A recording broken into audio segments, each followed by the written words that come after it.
UFOs, flying saucers, daylight discs, and nocturnal lights. Since the beginning of recorded history, the people of planet Earth have witnessed strange events in our skies. Ever since the first unidentified flying object was seen thousands of years ago, we've searched for an explanation, more often than not making something up to calm ourselves down. In this attempted identification, UFOs have been called messengers of God and chariots of fire. Still others insist that UFOs are extraterrestrial spacecraft from faraway planets and galaxies. With over 600,000 planets in our own Milky Way galaxy capable of sustaining life, the extraterrestrial hypothesis is the most commonly accepted theory. Admittedly, the subject of UFOs has drawn mostly scorn and ridicule from the American press, not so much a disbelief in the UFOs themselves as it is a frustration with the lunatic fringe generally associated with the UFO field, those who insist they know what UFOs are, where they come from, and what their agenda is. Whatever UFOs are, there still is no more of a case for one explanation over another until our government comes forward with the information many believe they have been sitting on since the 1930s. Whatever UFOs are, they keep appearing in our skies year after year, witnessed by thousands of average Americans, people who never gave UFOs a second thought until they saw something strange in the sky that they couldn't explain. In 1990 and 1991, reports of UFOs came from thousands of witnesses in the Soviet Union, Africa, Europe, Canada, Central and South America, and the United States. In the Soviet Union, most reports came from Tbilisi, in the province of Soviet Georgia. In Europe, thousands watched a triangular-shaped UFO and white round objects fly over Belgium. A display so big and so spectacular that it was witnessed simultaneously in neighboring countries. This time, the Belgian government and Air Force admitted that the UFOs showed up on their radar screens during the multiple sightings. In the United States, thousands watched the same UFOs seen in Europe as they floated over northern Alabama and the Florida Panhandle. In the next 90 minutes, travel with us across the United States as we meet former Air Force officers in Roswell, New Mexico and Tucson, Arizona. We'll meet other UFO witnesses, scientific researchers, newspaper editors, broadcast journalists, and law enforcement officers who have first-hand experiences with UFO sightings and close encounters of all kinds. We won't try to tell you what UFOs are because we still don't know. Rather than speculate on what UFOs could be, we'll explore how Americans react to them in our program, UFOs, A Need to Know.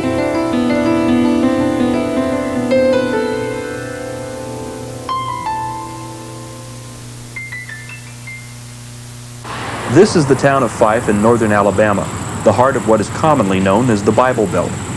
The people of Fife still live the same kind of lifestyles their ancestors lived here at the turn of the century. You could say that Fife, Alabama is the most normal place you've ever seen. But what happens here after the sun goes down isn't always normal. On the evening of February 10th, 1989, residents from all over the county deluged the switchboards of local law enforcement agencies. Some callers reported seeing a beautiful flying saucer rimmed by bright multicolored lights, hovering silently and flying off into the distance at a snail's pace. Others watched a large triangular object with 3 large white lights underneath. One local resident phoned the Fife Police Department after watching a crescent and triangular-shaped object pass over the treetops. As the woman reported the object, she asked for a patrolman to come out and look. Fife Police Chief Charles Jr. Garmany and Assistant Chief Fred Works half-heartedly got into their patrol car and headed out to the community of Grove Oak, west of Fife. Before they could reach their destination, they heard officers from neighboring police departments on their radio, all reporting strange objects in the sky, objects that made no sound, objects they couldn't begin to recognize. In less than a minute, Chief Garmany and Assistant Chief Fred Works spotted one of the objects. A lady had called an object in the sky in, and the chief and myself went out to check it out, and we saw a bright white light in the sky before we ever got to her location. And we stopped and watched it. It was like maybe 2 fingers over the horizon, over the treetops horizon, and appeared to be moving at a very slow pace. and it would get brighter and then dimmer, almost like a light turning towards you and then away from you. So we stopped the vehicle and observed it for a few minutes, just, I don't know, 2 or 3 minutes, and decided we would try to drive toward it. We radioed a town down south of us, and I believe their chief was on duty at that time, and he confirmed that he saw the object, and it appeared to have some blinking lights on it, like maybe a red and green colored lights. A police officer from Crossville radioed and said that he told us his location and said that a large object had flown over him at a fast pace, flying in a west and south direction. Well, evidently we were in the path of that object. We stopped and got out and looked back toward the east, and I saw this object coming over the treetops, and it appeared to have kind of a, I don't know, like a white lights on it. They weren't actually shining where they were real bright. You could just tell they were on it, and there was kind of a glow of the lights around it. And I told Junior, I said, there's the object he's talking about. And I said, it appears to be an airplane. And I said, well, I said, it don't look exactly like an airplane. And it kept flying toward us, and it flew right straight over our heads, and it was hard to tell what distance, you know, what height it was. Maybe, we estimated maybe 1,500 to 2,000 feet, and possibly as big as a football field. And it had three huge, like spotlights, kind of triangle shape, with the one being more toward the front. But they were not shining. They weren't shining at the ground. They were like shining back up on the craft itself. So I asked the chief, I said, cut the car engine off. And like I said, there was no other background noises. The car was dead. You know, we shut the engine down. It was dead. And here this big object come flying over. And I mean, if you put your hands up like this, that's about how big it looked to you. Bigger than a beach ball, you know. That's big or bigger. And we watched it fly over us, and then we turned, you know, no sound whatsoever. We watched it go off south and west of us. Never a sound. If we'd have been looking down at the ground, we'd have never known it was there. Fred and I pulled over on the side of the road on County Road 43 and stopped our patrol car, shut the engine off and got out. And at that time, the object came directly over our patrol car, and we were looking up underneath it. And the object appeared to me that it was some 1,000, 1,500 feet higher, had 3 real bright lights underneath it that were shining not on the ground to illuminate the ground, but shining back up underneath the craft to illuminate the craft itself. And there was some lights around what I call the face of the craft, or the crown of it, whatever you may call it. Appeared looking up through the glare of those other lights. Maybe green, blue, or red, or some of them might have been white. It was a large craft, and it had no sound whatsoever. It just continued didn't descend or pick up any speed or anything. Just a steady speed, just right over us, and went right on out of sight. Sometime after that, now after '89, of February the 10th, we had several calls. The night of February the 10th, we had several calls, and they've been scattered reports ever since then. I had a person come in just last night.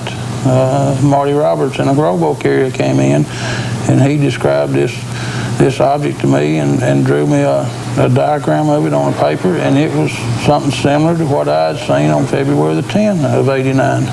And he's seen that this past date.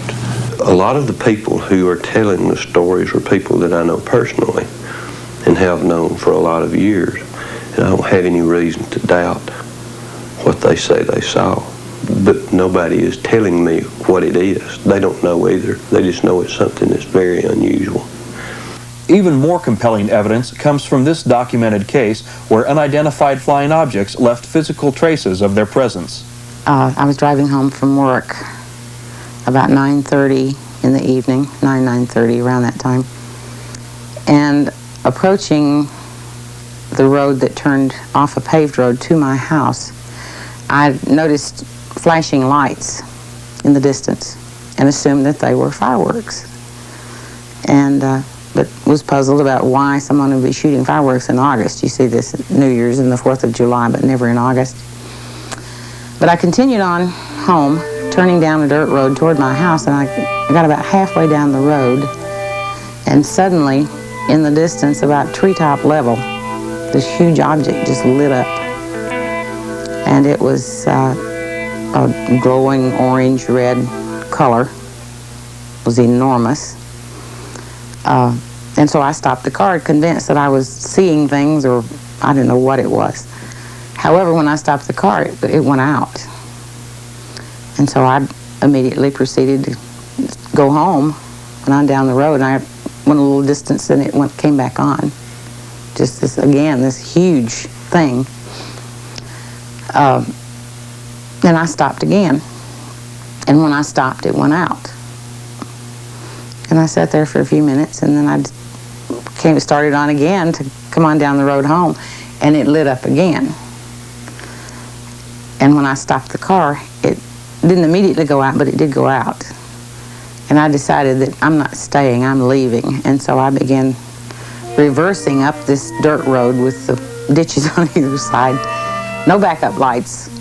I don't really know how yet I made it without going in the ditch. But when I finally reached the paved road and turned around and then looked back, coming toward me at about power line level was an enormous, bright light. The glowing object was not there any longer. It was just this really bright light, and moving very slowly in the direction that I was traveling.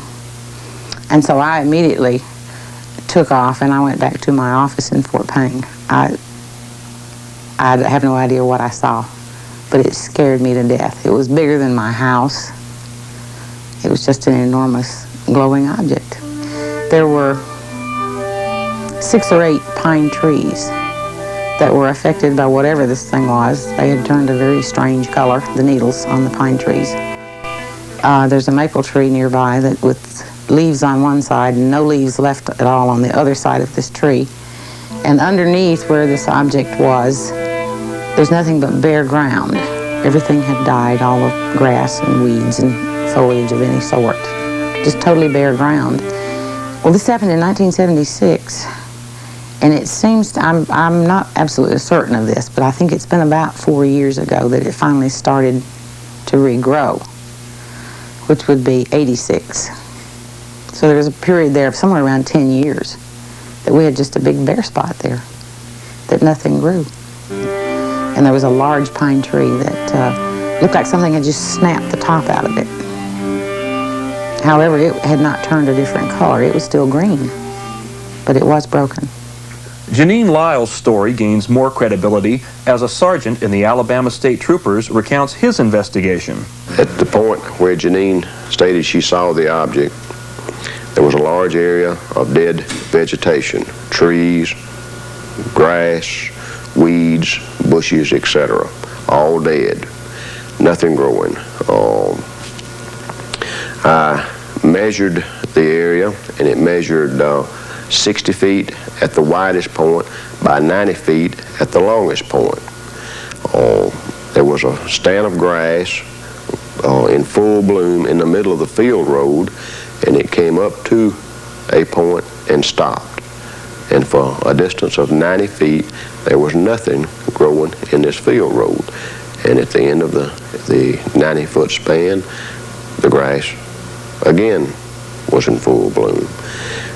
There were no bushes alive, no trees alive in this entire area. There was a maple tree that had multiple trunks, and half the maple tree was in full bloom, and the side that would have been exposed to the object that Janine stated she saw was dead, and nothing was growing on that tree. I personally was puzzled then, and am still puzzled as to what might have caused that. As to what Janine saw, I have no idea. But something caused this area of 60 feet wide by 90 feet long to be completely void of any living vegetation for a several-year period of time.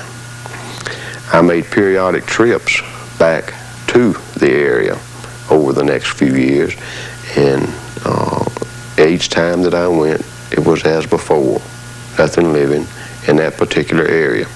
Everything else around there was green and lush in the summertime and bare in the wintertime, as it should be.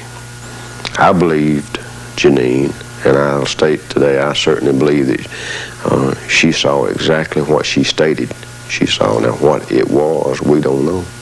Perhaps the most significant detail of the Fife sightings is the way the community responds to seeing UFOs.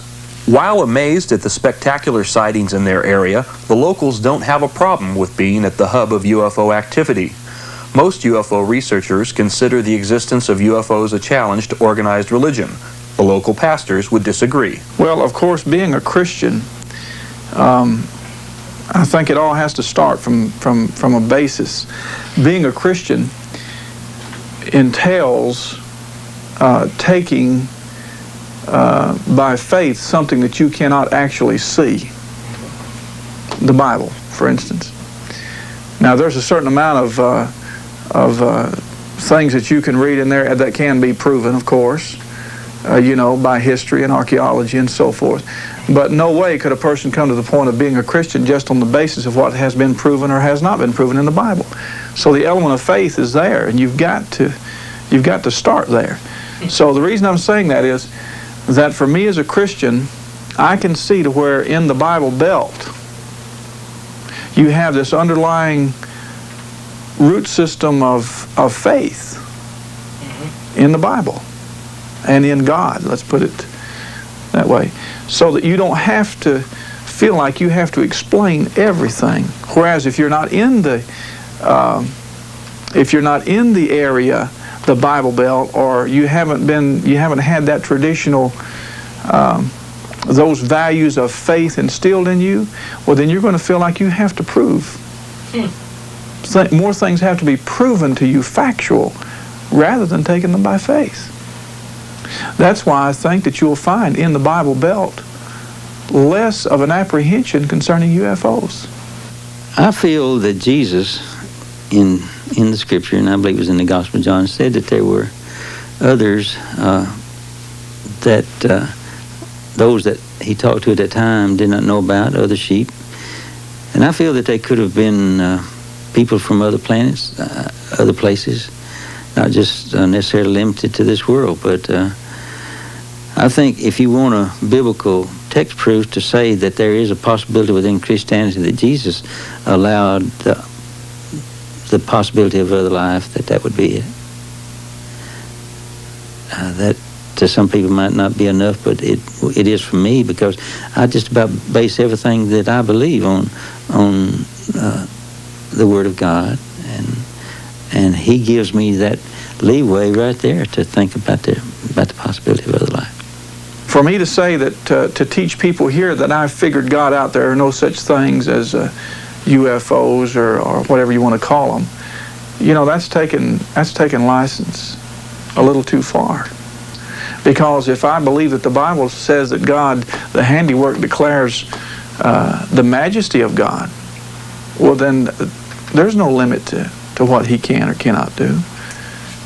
And if I understand my position as a believer, then I have to respect a certain amount of the unknown. You've heard the term Southern hospitality. Sand Mountain is the epitome of Southern hospitality. People up here trust each other. A lot of the things that they do are done by handshake rather than by contract. And they trusted the outsiders too, until the inside edition piece. We sent Jeff Cole down there to see if E.T. has a Southern accent. They came from outer space. I still believe I saw a UFO. Police were helpless.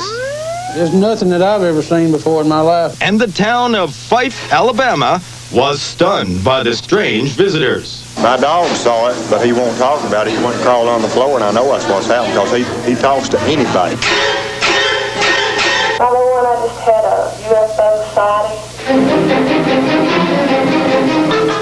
Fife Police Chief Junior Garmany and Assistant Chief Fred Works got the call and went out to investigate what they figured was some, well, monkey business. Whatever it was they saw, it will be a long time before Fife forgets the things from out of this world. There's some people that's going to ridicule us for it. Some people disbelieve it. But I hope them people themselves gets to view it one of these days. They may be coming to see you next.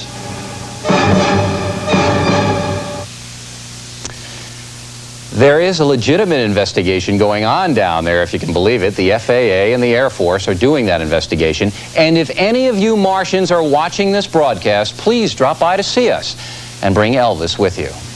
Straight ahead, we'll get back to reality. What was the reaction to the job they did? Well, they did a job, all right. They spoofed the incident. They made it to appear like a Keystone Cops kind of a program, and people up here didn't like it at all. They thought they were here in good faith, so they showed them the Southern hospitality. And when the program came out, they were incensed, not just the people in the Fife, but the people of the whole area were very, very angry at what Inside Edition did. It was ridiculous. When Inside Edition came in to do their piece, everybody was welcome. We tried to make them feel at home and be a part of the community. But after the Inside Edition piece ran on TV, the outlook toward the media was completely different. It wasn't hostile, it's just that they didn't get any help. Help was slow in coming. You had to show good faith that what you were doing wasn't going to be like what Inside Edition did. People are still seeing things up here. They're not as frequent as they were during that time, but there are reports of seeing things in the sky almost constantly. I don't mean every day, but I mean hardly a week goes by that we don't get some reports of something in the air. The history of UFOs in America goes back to 1897, when a great airship was seen traveling coast to coast by multiple witnesses. This despite the fact that airships did not yet exist. Reports of the great airship were printed in newspapers from New York to California. More recently, the modern age of UFOs in the United States was ushered in by the Army Air Force's Air Technical Intelligence Center. Among the first Air Force officers to analyze reports of UFOs was Wendell Stevens, a retired lieutenant colonel now living in Tucson, Arizona. Colonel Stevens left the Air Force after 26 years to investigate UFOs full-time around the world. I was working in the Foreign Technology Division at Wright Field. I was a test pilot there. And all of the pilots had a desk. They had additional assignments besides their flying assignment. Mine was in the Foreign Technology Division in the Air Intelligence section, Air Technical Intelligence. It's where we analyzed technical data pertaining to engineering developments concerning aircraft discovered worldwide. It was forwarded through intelligence agencies to the United States government, and we got the aerotechnical information, and we tried to match it with other information from other sources, from other countries, trying to stay on top of the latest developments worldwide. And of course, at the same time, we were getting operational reports on strange aerial phenomena observed. During the war, this phenomena was called foo fighters. It comes from the French word for fire, fireball fighters. And all of those things were collectively called foo fighters, for lack of a better term. And we had reports from back as early as 1933 on such events observed and reported through intelligence channels. These foo fighters represented the ultimate development at the time. It was something beyond the visible capability of any country in the world to produce, as far as I could tell, from what was available to me, probably as much as anybody else in the country at the time. And my assignment took me to Anchorage, Alaska, where I went to an Army base. The Air Force had separated from the Army, now I'm going back to an Army base. And I found that my initial position there was as Assistant Base Operations Officer, which was out of my specialty. But my primary duty was to supervise a team of technicians from the Air Materiel Command, from my parent command, who was up there working a highly classified radar project on an unclassified weather research project. The weather research project was using the B-29s to survey the Arctic, and that was an excuse for the B-29s to go into the Arctic space and run what they call profile missions with their mission folders on potential targets. They were assigned a grid plan to be flown after that to map both photo mapping, radiation mapping, thermal mapping, magnetic mapping. We ran all kinds of maps simultaneously with equipment installed aboard the B-29s when they were prepared for these missions. Along with that was this special team that I was supervising of civilians that installed a kit of equipment aboard the airplanes, which consisted of additional cameras. It consisted of all combat airplanes have 16mm cameras mounted in the guns.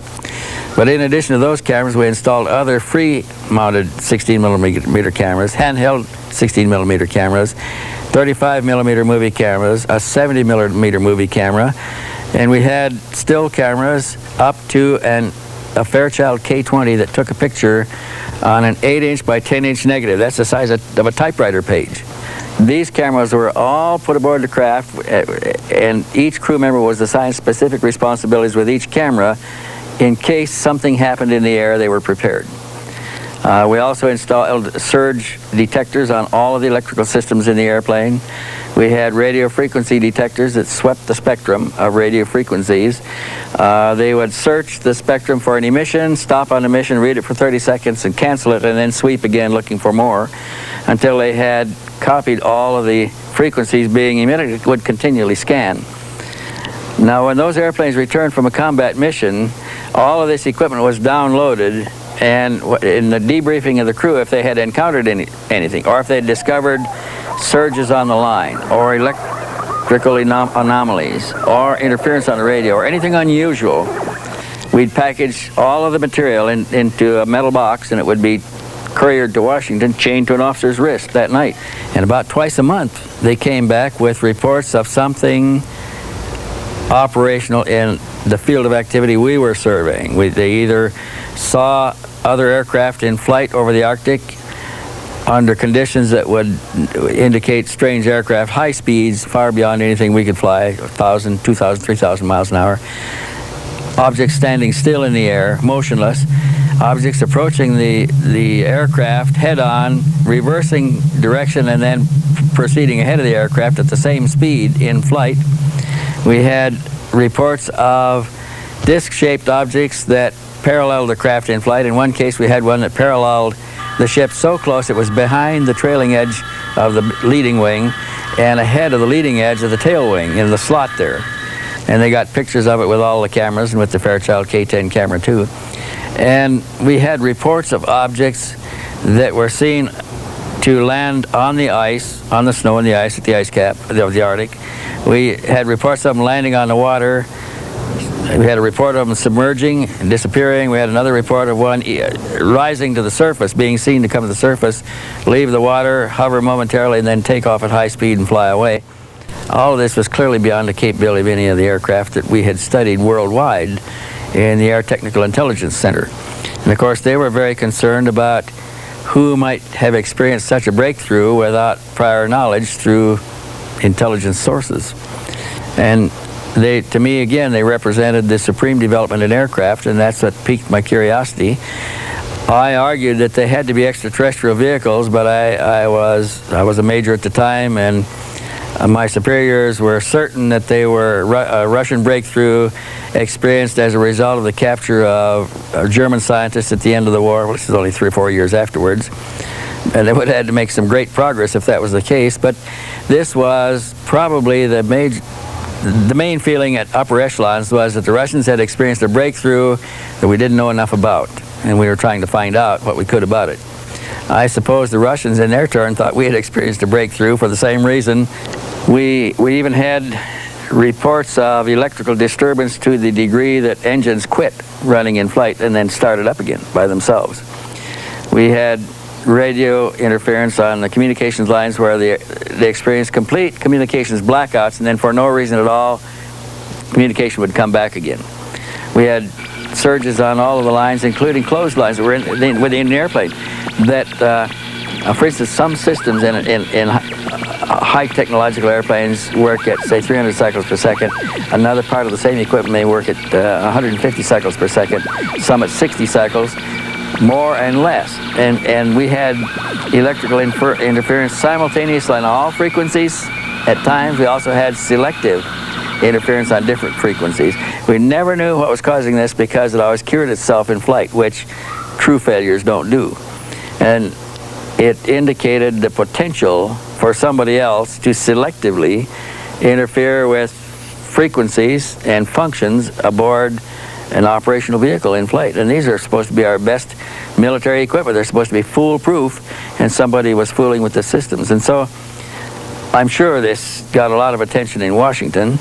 I was never able to see anything because when a flight came back with evidence captured in that mission, my team of civilians downloaded the cassettes, the cartridges, the reels, the rolls, everything, and we were never allowed to process anything there. It was all packed in this metal box. It was like a small footlocker, and couriered to Washington, and nothing ever came back down the line to us. We don't know who handled it, we don't know how it was broken down, where it went, but the processing was all done elsewhere. So all I ever ended up with was the stories, but they were some very exciting stories. In the late 1970s, documentary film producer Linda Moulton Howe heard a first-hand UFO account from her brother, then a military helicopter pilot. With details of the story fresh in her mind, Linda began investigating reports of unexplainable cattle surgery and cattle mutilations in the same areas of reported UFO activity. One night, that fall of October of '75, I had a phone call while I was actually on the floor with a typewriter writing a medical script. And it was my brother, and he was extremely excited. And the first words out of his mouth were, "Linda, a UFO has set down on the base." And I rarely heard my brother speak with such energy. He was a helicopter pilot in '75 at Malmstrom Air Force Base outside of Great Falls. And that particular night, he had been at a wing party when beepers started going off all over. There was an emergency. And the emergency, as it turned out, was that electronic signal equipment had gone off over a missile silo known as Kilo 7 at Malmstrom. And a sabotage alert team was reporting that a football field sized, that'd be 300 feet in diameter, an orange glowing disc was hovering or stationary, whatever word you want to use, very low to the top of the missile silo. And that it was casting light that was brighter than daylight. My brother said that the sabotage alert team actually had an argument with the command unit saying, "You want us to go closer than where we are," which was a quarter of a mile away, "then you come out here." And that kind of insubordination got people's attention too, that something serious was there at that missile silo. Jets were scrambled. When the jets got above whatever this orange glowing thing was, it blinked out. The sabotage alert team said, "We know it must still be there, it's just disappeared." As long as the jets were there, couldn't see it. The jets were called back on it came. Began to rise and was picked up by radar until it Dopplered off at 200,000 feet. Well, the next day, my brother said that they sent a team out there to investigate that missile, and that they found that the targeting information in the computer head about where the warhead would go in the world had been changed. And the next day, they took out that whole missile and put in a new one. Same time, around the base, ranchers were finding mutilated animals. And my brother had a first-hand conversation with a flight surgeon at Malmstrom Air Force Base in 1975 when a rancher brought in the back of a pickup truck a cow in which The lips alone had been beveled so perfectly and surgically that the flight surgeon talked to my brother about it and said that the tissue of this particular cow had been drained so thoroughly of blood that it was not even red, it was the palest of pink white, and that he as a flight surgeon had no idea what had happened to that cow. Well, that was 75. The next year, I moved with my family from Boston to Denver. I had a little file on animal mutilations, but the truth was, I really in my own mind didn't have any solid connection of thought at all between the animal mutilations and what had happened at Malmstrom with that UFO. To me, in my mind, they were separate issues. I did a whole series of films and studio programs on environmental issues and was working on a program with a crew in the summer of '79. It was actually behind the scenes of a Colorado Shakespeare Festival, as far from this subject as you could get. And my sound man was talking about the fact that there were mutilations happening in the West. And sure enough, I began realizing that the newspapers had more mutilation stories, and I thought, well, I've got to get to the bottom of this.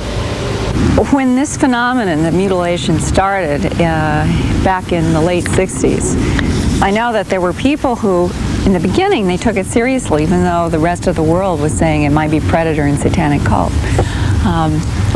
I guess I find myself in that unusual and unique position of also being one of those people who took the mutilation seriously enough to stick with it long enough that I have found myself becoming an authority in an area that I never would have suspected, the mutilation of animals worldwide. But the carcasses themselves are one of the biggest single bodies of evidence that something highly unusual is taking place on this planet.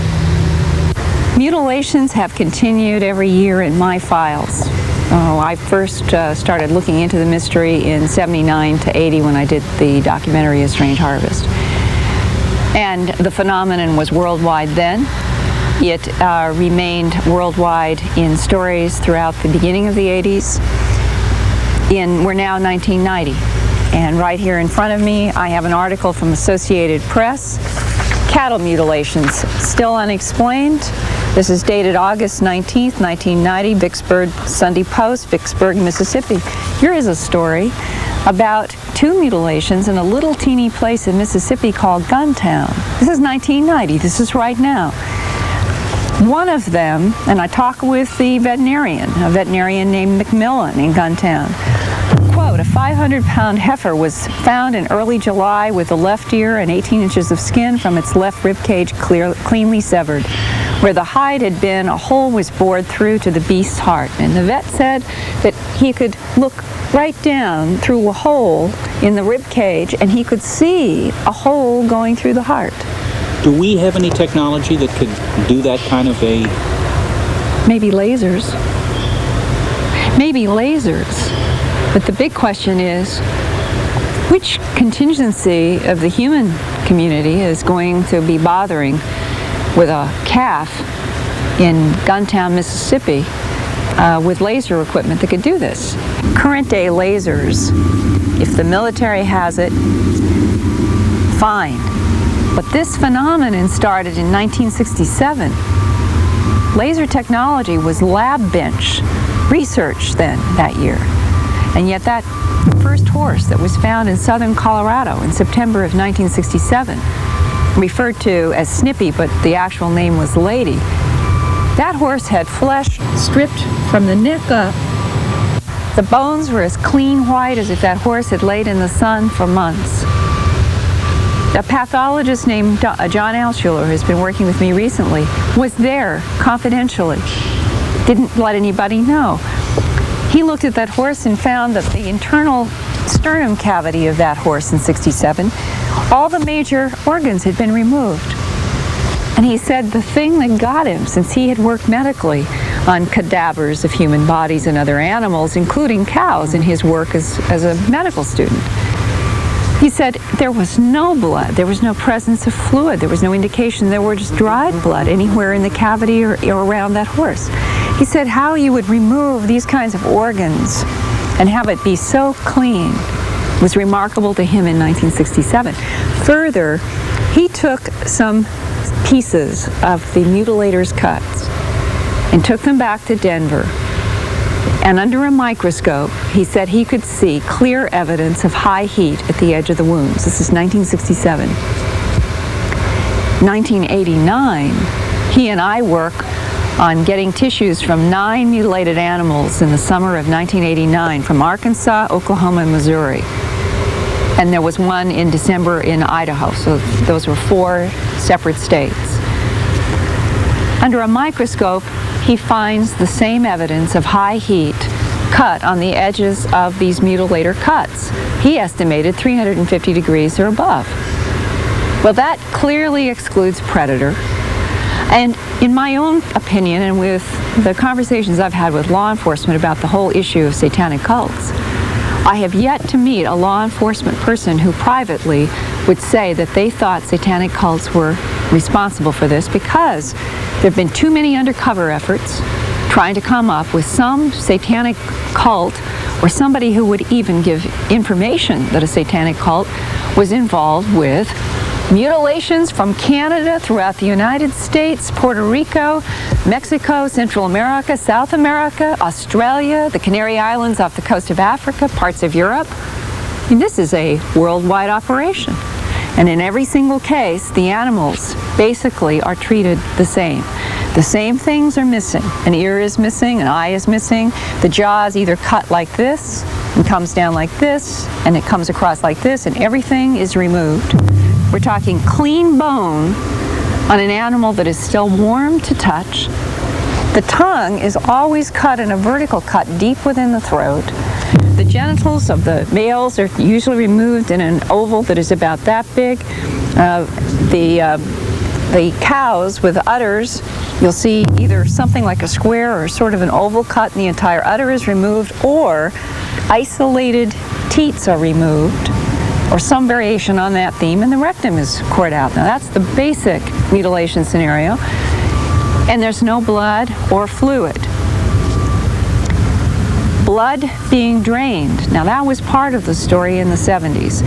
There were evidence from both veterinarians and from people who had medical backgrounds who examined some of these animals, and they said that on the basis of the tissue, the muscle tissue, that it would appear that the blood had been so thoroughly drained that the muscle tissue was left a pale pink white. In the 80s, I have been where animals have been found, and I have been with people who have studied them, and I would say it's mixed. Some of the animals, the tissue is red, showing that there's the evidence of blood in the tissue, but that in terms of a cut that is as precise as these are, with no fluid anywhere, that in and of itself suggests that something unusual has happened where these excisions have been made. And further along these lines, how is fluid from bodies of all these animals, how is it being taken so thoroughly that there's no residue of any kind? In 1989, in Arkansas, 5 cows were found in a straight line on one farm. Every single one of them had been mutilated. One of those, and all were pregnant, and one of those, the stomach, had a very clean, very precise, extremely pale pink. It wasn't red, suggesting that blood had been removed from this wound. It was a hole cut in the belly of this pregnant cow, and through this hole, the weight of an unborn calf still in the embryo sac had come out onto the ground. So you're seeing a cow, and the unborn calf is partly in and partly out of the body. When the farmer saw this astonishing and horrifying scene, he called local authorities in the newspaper. Jim Williamson, who's the editor of the Little River News in Ashdown, Arkansas, sent out his associate editor with a camera. She was the first one there, about 5 hours after the farmer had found them. And she said that the outside of the embryo sac, the cow, the soil, everything was dry. But what really got her was that she reached down to touch this embryo sac, and she was taking pictures, And inside this sac, she could see no fluid of any kind. What evaporated? The embryo fluid, also where this calf was found. Those are the kinds of questions that have puzzled a lot of people. Now it's 25 years, we're talking a quarter of a century. This phenomenon is worldwide. It's been going on for decades. There's no one who has ever been arrested. Cattle mutilations and unexplained cattle surgery continue to this day, unabated around the world. Next up, UFOs and the Las Vegas connection. Meet George Knapp of KLAS-TV, Las Vegas. For 2 years, from 1989 through 1990, George produced several award-winning reports and full-length specials about the UFO phenomenon and those who get caught up in it. Initially optimistic that his programs would lend credibility to the topic of UFOs, his programs were seen by millions here in America and overseas. His programs, UFOs The Best Evidence, Parts 1 and 2, became a hot property on the illegal video cassette market, with more people having seen the illegally copied tapes than originally saw the programs as broadcast. After dealing with the subject of UFOs and high-visibility proponents of the Flying Saucer Society, his initial optimism has turned into pessimism after having his fill of lunatic fringe ufologists. We've all seen so many people in this field where they want to convince you you've got to believe. I'm more of the opinion you put out the information and let people make up their minds. I wrote to President Carter to ask him a couple of questions, and that's a whole other line. I never got through to him either. I wrote to virtually every NASA astronaut who has ever been associated with this phenomenon and never got a single response from any of them. You'd figure you'd at least get a form letter back. I never got anything. I wrote, I'm very disappointed with the Freedom of Information Act, how effective that is, too, because I didn't get diddly out of that. Wrote to NASA, knowing that they had a certain body of information. I asked for all of it. Well, here it is. Here's all of it. And 6 months later, somebody else asks for all of it, and they got a lot bigger pile of all of it than I got. So I think, there's very few checks and balances on that. They give you what they want in that system. I asked for my own FBI file. I know that there is one there. I've covered the president on a number of occasions. I know there have been some background checks. I know I've been mentioned to the FBI in the course of investigating various stories here in Las Vegas in association with organized crime. They have no file on me. That was their response. Oh, yes, they do. Well, they do now. Some of the information is very disturbing. It changes the way you view things. It changes the way you look at everything once it hits you what really is going on. And I think the government could be right in a sense that if the story came out in its entirety, if the president went on television and said, they're here, we can't do anything about it, that it would shake our foundations. It would shake our belief in religion and shake our belief in government. Maybe people would stop paying their taxes because it would change the way we view everything. It's changed my life. I mean, I'm not seeing God or anything, but it's changed the way I view things. Most controversial in Knapp's UFO report was the story of this young scientist, Robert Lazar. Lazar claims that out in the Las Vegas desert, he worked on operational flying saucers at an area called Site 4. He says it's our country's #1 top secret. I had a casual meeting with Dr. Edward Teller while working at Los Alamos National Laboratory in New Mexico.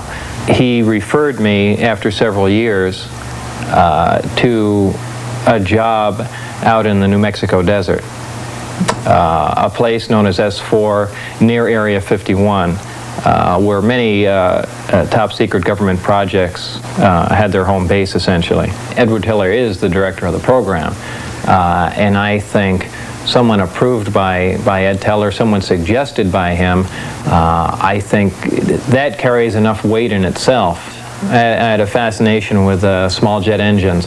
I had built and installed a jet engine in a little Honda Civic, a small car. It made the front page in the local Los Alamos paper, The Monitor.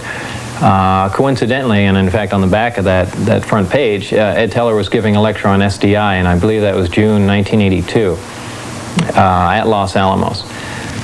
As I was walking up to the lecture hall, I wanted to hear what Ed Teller had to say. As I was walking up to the lecture hall, I got there relatively early, thinking there would be a fairly large turnout, and as it turned out, there wasn't. I got there about an hour and a half early, and Ed Teller is sitting outside, and he had just bought a paper out of the paper machine, and he was reading the front page, and I thought, well, what an opportunity to introduce myself. I can say, well, I'm the guy you're reading about, I always wanted to meet you, so on and so forth, just to get into some small talk. We talked for a little bit. He seemed interested in some things I had to say, and really just wanted to hear his viewpoints on certain things, and we had a cup of coffee together and a donut down at the cafeteria.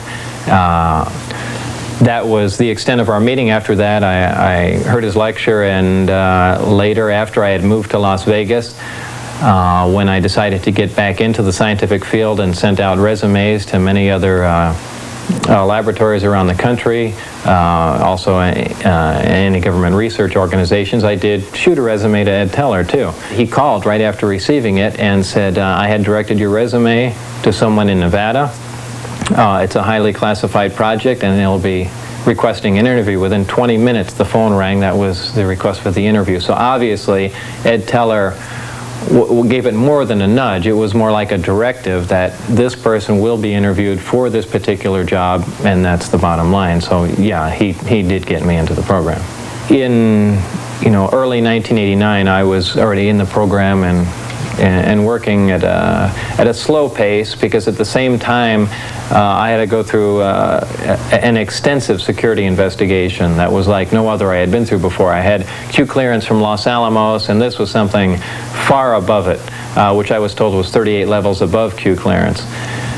It required an executive order to be signed at that time. At that time, that executive order was signed by Ronald Reagan. The program, I was only in the program for a short time, however. I think that lasted all the way till April 1989, when we finally parted ways, and there's a whole story behind that. Initially, during the interviews, it was never specifically stated, hey Bob, we're going to be working on flying saucers or alien craft recovered from crashes or recovered from wherever.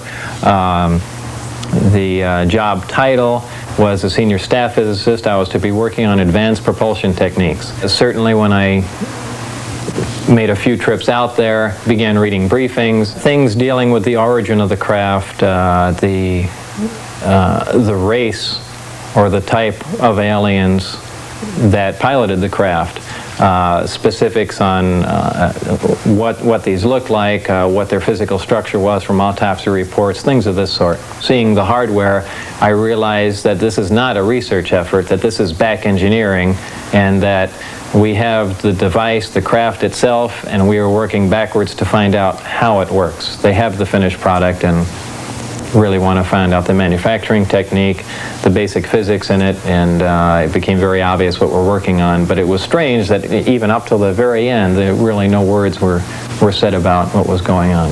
The time I saw the craft, large disc flying saucer, typical flying saucer, even that I basically put out of my mind, thinking, well, this obviously is a creation of the government, some sort of advanced type of flying vehicle, maybe an advanced fighter of the future, and this explains all those crazy flying saucer stories.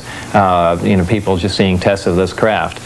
The real striking part was when I saw the interior of the craft and noticing that the seats and everything were extremely small, obviously made for a small creature or children. Obviously they wouldn't let children in there, but that was before I got heavy into it to see that we're talking about strange languages and things and technology that doesn't even exist, and so on and so forth. The information concerning the craft itself, just the hardware, is very compartmentalized. There's a group that deals with specifics on the navigational equipment, the specifics on the metallurgy of the craft, and the specifics on the propulsion and power system of the craft, which is what my group worked on.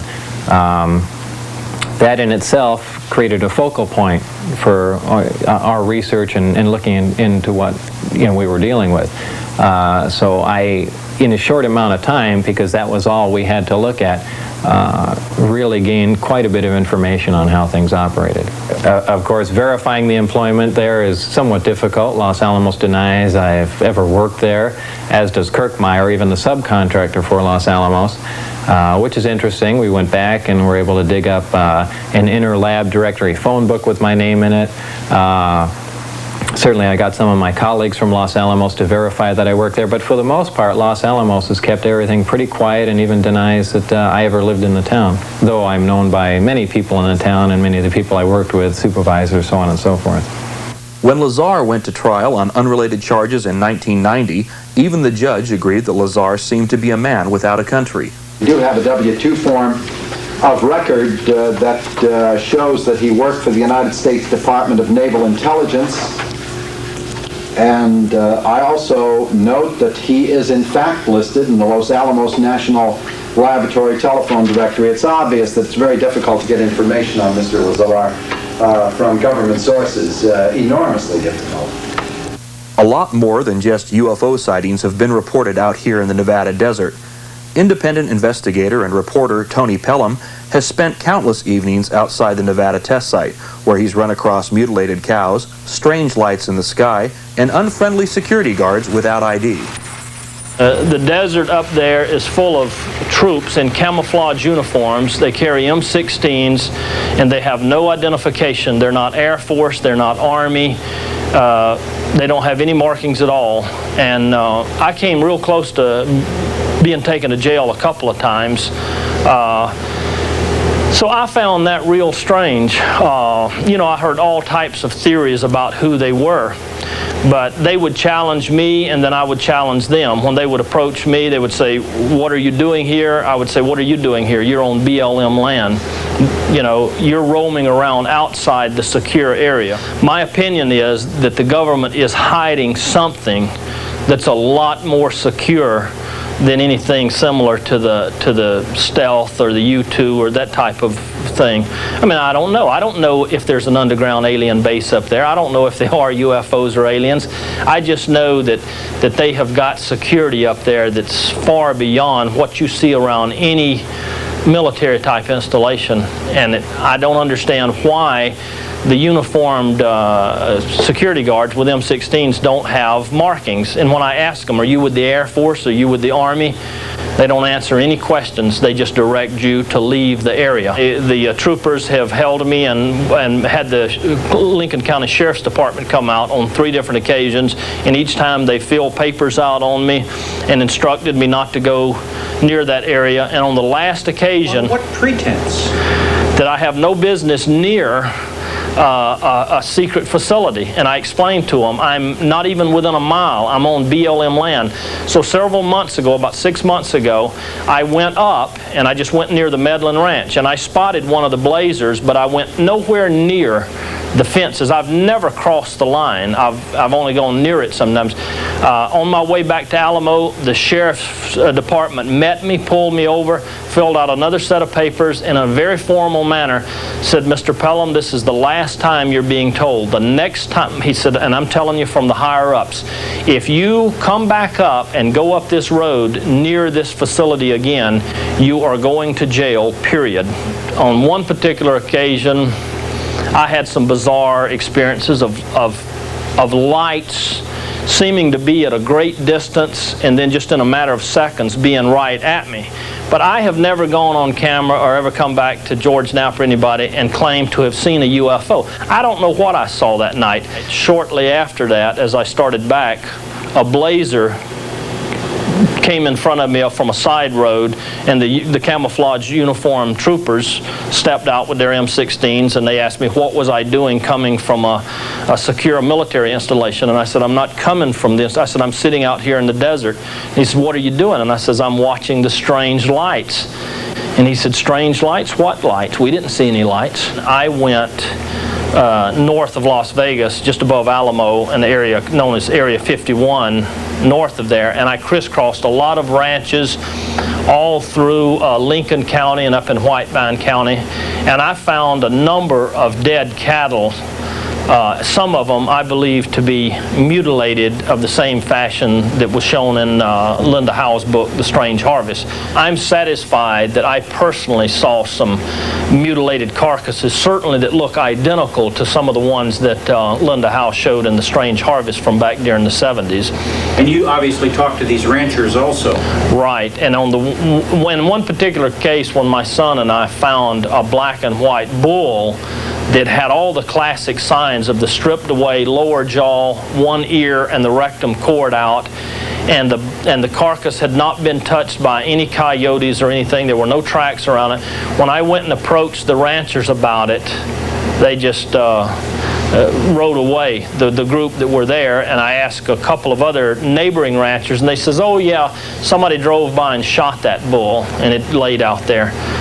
Which I don't buy that at all. It was a mutilated cow. When I actually looked over the sheriff's records and would talk with people who had held prominent positions in those counties off the record, they told me that from their own experience of investigating these fresh kills, that they personally believed that it was done by something from outside this planet. They say absolutely they don't believe it was coyotes or any type of animal, and there was no tracks. There was just no way anybody could have gotten into the area and done this type of mutilation without being seen by somebody or caught, or at least they would have left some tracks. And the fact that there's been thousands of these mutilations around the country and not one has ever been solved. Not one. There's not one sheriff's department or police department that has one solved. And so, like I say, these people that hold positions in the community, they don't want to go on a TV camera and say, yeah, I think it was done by some type of aliens. But off the camera, they say that they believe, because at the same time, the strange lights and the number of supposedly alleged UFO sightings in the area, that there's some connection between the mutilation of the cows and the strange lights in the sky. And all I was trying to do was either prove or disprove that was going on. And to my satisfaction, I believe that the cows are being mutilated by something that nobody that I know of has explained satisfactorily how it's being done. In July of 1947, the world's first story of a crashed flying saucer came out of Roswell, New Mexico. The story was written and released to the press by Base Public Information Officer Lieutenant Walter Hott, under orders from his boss, Roswell Army Airfield Commander, Colonel William Blanchard. I got a phone call from Colonel Blanchard, and he pretty much dictated, not all the verbiage, but it hit the salient points, telling me about the flying disc that we assumedly had pieces of, and who had gone and gotten it, and what was being done with it. And I wrote the release from the information that he gave me over the telephone.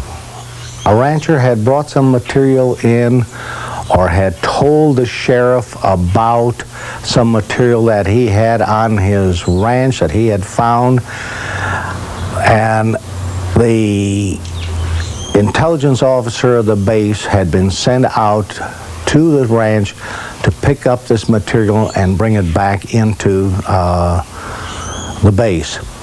And that Major Marcel, who was the intelligence officer, was going to fly it onto 8th Air Force headquarters to give it to General Ramey, who was our immediate commander. The remains found were taken by Major Marcel to his home in Roswell, just down the street from Walter Hott. Major Marcel showed the retrieved material to his wife and son before returning to the crash site. This time, truckloads of the wreckage were brought to this hangar, and quickly the building was secured. Well, I went to my normal duty station, which was my building where we normally worked on the flight line, and later on that day I went to the building where we had these flyaway kits stored, and we had been going in there almost on a daily routine basis, and that particular day there was an armed guard at the building and we could not get in. What was in that building or why we couldn't get in, it was never explained to us, but we couldn't get in the building that we had normally been going into on a daily or 2 or 3 times a week basis. We all had top secret clearance because we were atomic outfit, and we had all the necessary credentials to do everything that we did on the base, but we couldn't go in that building anymore that day. In recent years, many new witnesses have come forward with more details of the UFO crash of 1947. Among them are several neighbors of rancher Mac Brazel, who remember Mac coming by their homes to show them pieces of the strange material he found in the Corona Desert. In 1947, I think it was about the 1st of July, and he came over with some something that looked like wood that he had found on the ranch and wanted us to go look at it, and we didn't have the time or means to go do it, and we talked him into taking it to Roswell and showing them down there, and they brought him back to find where it was at, and then took him back down there and kept him several days in Roswell while they cleaned up everything.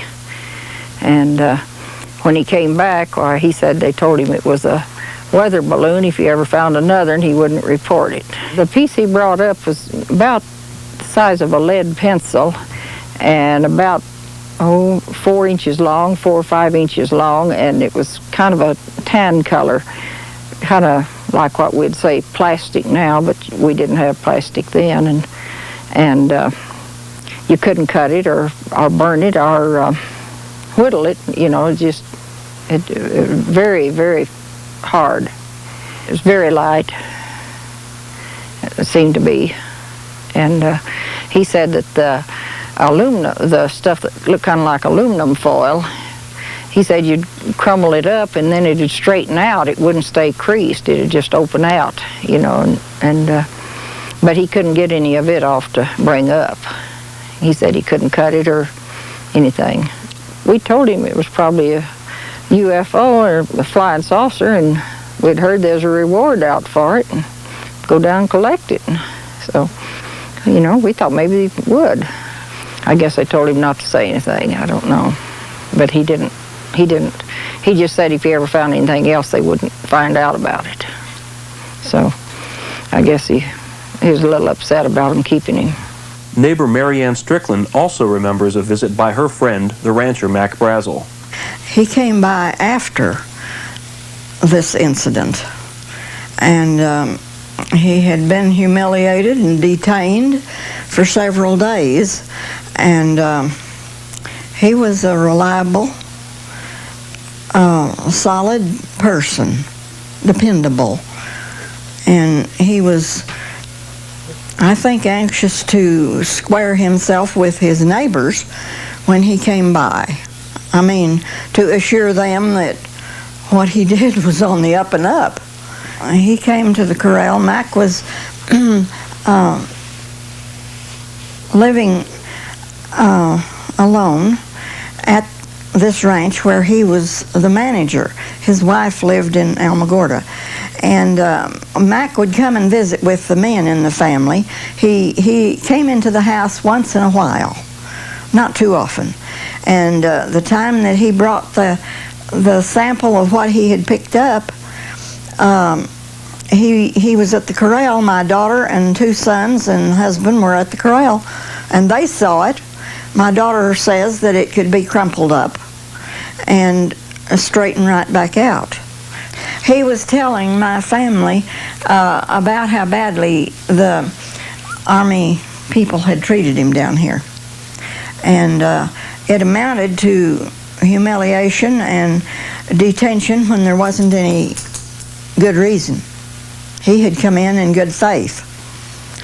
And they didn't accept it that way, or didn't appear to. He said they threw him in jail. He said if he ever found anything like that again, he would never show it to them. He would never bring it in. He had done so as what he thought was a good citizen, and he had been humiliated and mistreated, and he was very disturbed. Phyllis McGuire is the daughter of Sheriff George Wilcox. She too remembers the day when rancher Mac Brazel came by her father's police station with the material from a debris field on the ranch he managed.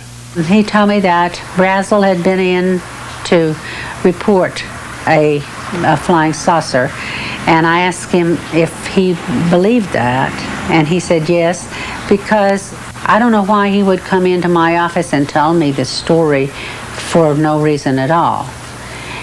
He had some material with him, he said, which I did not know what it was. And he said that he had sent some deputies out there, and they had seen some things. They had seen a corral that had some of the material in it, and they had seen a large burnt spot on some grass, about the size of a football field. My mother told me years later that the Air Force asked them not to say anything at all about what had happened, and they changed the story that the paper had put out originally to say that what had been found was a weather balloon. She said that there were bodies and an unidentified flying object on the ground. There were bodies too, but that they stopped the investigation that the sheriff's office was going to do because the Air Force wanted them to. Yet another story of the strange debris comes from Charlie Schmid. In 1947, he handled pieces of the strange debris on location in the Corona Desert. There was some material looked just like tinfoil, but quite strong. And you could ride it up in your hand, and it'd just straighten out, no kinks, no nothing. It just straightened out by itself. Then there were some pieces of material that looked like aluminum, real light stuff, but strong. It was about 16 inches long, about 2.5 inches, and maybe a 1/4 inch thick. But you couldn't bend it or twist it or do anything with it. Even by putting it up against a rock and jumping up and down, you could not bend this material. And then there was some material that looked like wood, which I don't know whether it was or not. It was broke, but it wasn't broke square. It broke like a spear off at an angle, and it was about 1 inch thick. I mean square, we'll say that way. But it had some writing, looked like flowers on just one side. It had pink petals, center like a flower, and green mixed in, but you couldn't make no leaves out of it or nothing like that. But it was green in between these flowers on that one side of this piece of wood. A final story confirming the presence of alien bodies comes from former Roswell mortician Glenn Dennis. Dennis refused to talk on camera, but gave us these drawings of alien bodies. The pictures are reproductions of drawings given to him by a nurse who helped prepare the strange bodies for a flight out of Roswell Army Airfield. More details of what actually happened at Roswell in 1947 have just been revealed in this new book, UFO Crash at Roswell. To date, it is the most comprehensive report on the historic events of 1947. The authors are former Air Force intelligence officer Kevin Randall and Don Schmidt, Director of Special Investigations for the J. Allen Hynek Center for UFO Studies. First of all, this started out as a reinvestigation of Roswell. We saw that time was running out, that witnesses were being lost as far as forever, as far as their testimony, as far as their involvement. And we had to go back and re-interview the old witnesses, corroborate their testimony, and then seek out new testimony to confirm what we already knew about Roswell. What kind of things are you finding? We're finding new military witnesses, people who have small bits of the information, people who have been involved in maybe a flight out with some unusual material, people who might have seen something unusual, little bits and pieces of information that when we fit it into the whole puzzle begins to give us a clear picture of exactly what happened in Roswell in 1947. All our evidence, unfortunately, is testimony from people. We don't have a piece of the wreckage. But when we put all that evidence together, that makes a very strong case. I think some of the best testimony has come from Bill Brazel, the son of the man that found it. He was involved in some aspects of it. He was involved in finding some additional pieces after the military cleaned up the debris field. Later on, he was approached by the military, and those pieces were basically taken away from him by the military. He likes to say, well, they weren't confiscated, but the officer in charge made it clear that if he didn't surrender them, that they had the authority, or at least said they had the authority, to take those pieces away from him. So we have that sort of thing, but we have that kind of testimony from literally 250 people. So when we put it all together, can all these people be lying? Would all these people be involved in some kind of a hoax or some kind of a joke? And what would be the motivation for it? Nobody's getting paid for any of this sort of thing. And why would the wife of one of the men that was involved in flying the bodies out of Roswell, suddenly when we get to the point where we've identified that her husband was a member of the 509th Bomb Group and he was involved in this, suddenly tell us that she couldn't talk about it, she didn't want to talk about it, and hang up the phone on us if there was nothing to it? And what did her husband tell her before he passed away? So we've got that sort of thing going for us, and I think that's the body of the testimony, the body of the evidence that we have. The wealth of testimony, the video depositions, the sworn affidavits, the deathbed statements that we have, the 24 FOIA requests, Freedom of Information Act requests concerning specific details about this experience, all paint a picture that I defy anyone to come up with a conventional explanation with proof. Among the first investigating the Roswell crash and retrieval was nuclear physicist Stanton Friedman. Currently combining talents with aviation writer Don Berliner, they too are releasing a new book with other details on the events of 1947.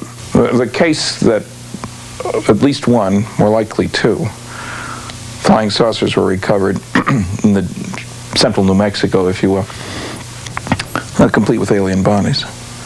It's far better than the case against most convicted criminals.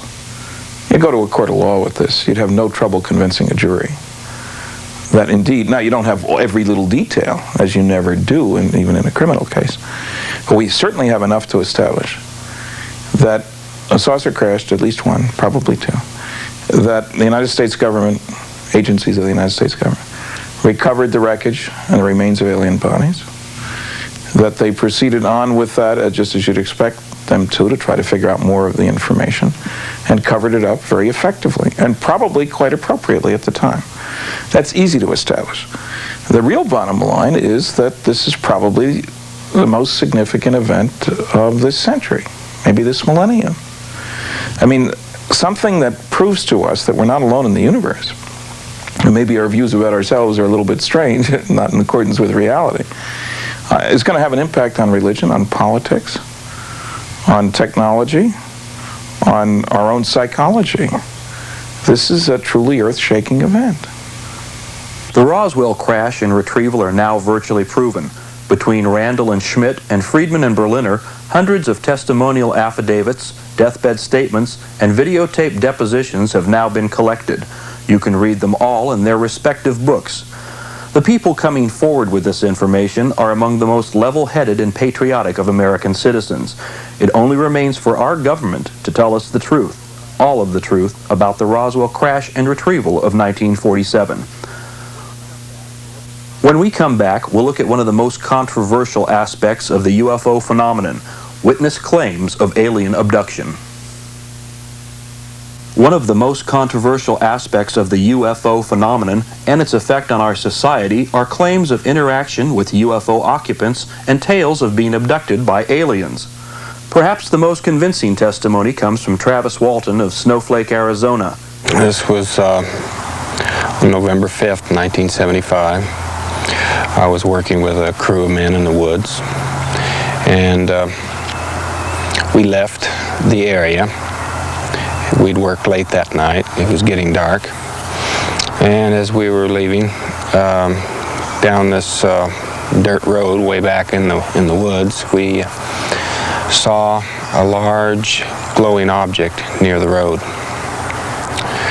Well, we stopped the truck, and I got out, went up to it for a closer look. I thought that this thing was just going to shoot right off, and then, you know, I hurried towards it thinking, you know, it'll be gone before I even get close enough to see it that well. But it didn't leave. It started to move, and the sound got louder. So I jumped down behind the end of a log there, and I decided I better get out of there. And I raised up, turned to go, and at that instant I just felt a numbing shock. I blacked out. Men in the truck said they saw a beam of energy come out of the craft and hit me in the upper body, knocked me through the air. When I regained consciousness, I was on board the craft, apparently. I came to kind of slowly. I was kind of groggy. I didn't regain consciousness real quickly, but when I finally got where I could see, I saw these creatures standing over me. And I became hysterical instantly. I knocked them back and jumped away from them. They started towards me. I screamed and made threatening gestures, and they stopped and turned and left this room. They had gone to the right, so I ran down to the left. I was down a curving hallway. I ran by some other doors, and I came to another door, and I kind of got to control myself a little bit. I kind of panicked there for a minute, but I stopped, went in this room. It was a very strange room. You could see the stars projected on the walls, or maybe you could see them through it. Maybe some kind of a viewing screen or something. I don't know. But there was a chair in the middle of this room that had some controls on it, and I went up to that and tried to see if I could figure a way to open a door or get out of there or something. Another being came in at that point. The first creatures that I saw were very, very different from us. They were short, you know, less than 5 feet in height. They had large, bulging craniums, kind of a chalky white look to their appearance, very large eyes. He took me out of that room that this was parked in, down a hallway to a smaller room where there were some other people like him, and they put me down on a table, and I struggled with him, and I was knocked out, made unconscious with a kind of an oxygen mask-like device. And the next thing I know, I wake up on the road. Well, I know the Travis Walton case is a particularly striking case, and mainly because of the 6 witnesses. 5 passed in flying colors. An examination by a polygraph operator who was under the impression and the suspicion that they had murdered the then missing Travis Walton. And that investigator, who was a police polygraph operator, told me that if there was any defrauding or any kind of a conspiracy to produce a hoax, these 5 did not know of it, and that they were telling the truth when they told the story about Travis Walton. He remembered very little of the 5 days. But it wasn't what he remembered, but it was the fact that there were so many witnesses that had been examined in that particular way. I think that puts it down as one of the principal and most persuasive of the abduction cases. Seeing UFOs or believing in them is a personal experience. The interpretation of paranormal experiences is individually subjective to the percipient. Their interpretation of the experience, positive or negative, becomes their belief. Their belief becomes their reality.